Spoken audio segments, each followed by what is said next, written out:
కామారెడ్డి జిల్లా బాన్స్వాడలో మసీదుల ముందు నల్ల బ్యాడ్జీలు ధరించి ముస్లిం సోదరులు నిరసన తెలిపారు. కేంద్ర ప్రభుత్వం తీసుకొచ్చిన వక్ అమెండ్మెంట్ బిల్లు రద్దు చేయాలని వారు డిమాండ్ చేశారు. ఈ బిల్లు వల్ల ముస్లిం సమాజానికి నష్టమే కానీ లాభం లేదని మసీద్ కార్యదర్శి అజీమ్ అన్నారు. ఈ బిల్లును కేంద్ర ప్రభుత్వం వెనుకకు తీసుకోవాలని డిమాండ్ చేశారు.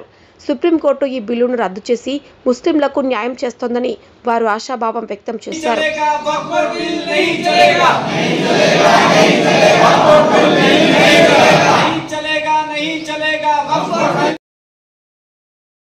పట్టణంలో జామా మస్జిద్లో బాన్స్వాడ పట్టణంలోని 20 నుంచి 22 మసాజిదుల్లో తంజిముల్ మసాజిద్ పిలుపు మేరకు వక్ఫ్ బోర్డు తిరస్కరణ బిల్లును నిరసిస్తూ ప్రతి చోట నిరసన చూపించడం జరిగింది. దీంతో పాటు ఈరోజు భారతదేశ ప్రభుత్వాన్ని ఈ విషయాన్ని మరొకసారి గుర్తు చేయడం జరుగుతుంది. ఈ బిల్లు ముస్లిం సమాజానికి రాబోయే రోజుల్లో చాలా పెద్ద నష్టాన్ని మరియు చాలా విధాలుగా ఇబ్బంది పెట్టే విధంగా ఈ బిల్లును సమకూర్చారు.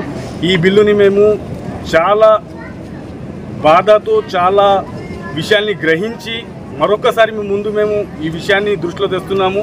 ఈ బిల్లుని ఎంతవరకు తొందరగా తిరస్కరించడం జరుగుతుంది.